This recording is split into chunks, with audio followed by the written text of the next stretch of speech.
Hello everybody, welcome back to Initial Solution. In this tutorial, I will show you how to remove an admin from your Facebook page. Let's begin the video.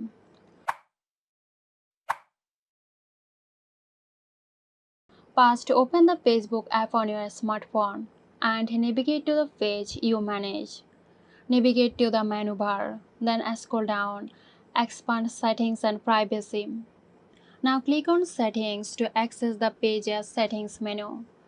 Scroll down and under Audience and Visibility, tap on Page Setup.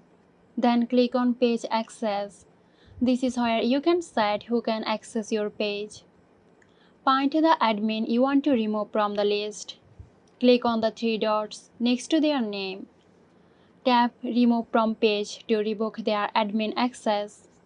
To confirm the action, you have to enter your password. Enter the password, then click on Confirm.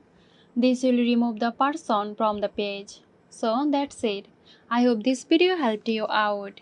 Stay tuned for more helpful tutorials here at Initial Solution. This video is sponsored by Girosoft. Girosoft offers graphic design, UI UX design, digital marketing and web development. Elevate your brand with Girosoft today. For more details, check the description box.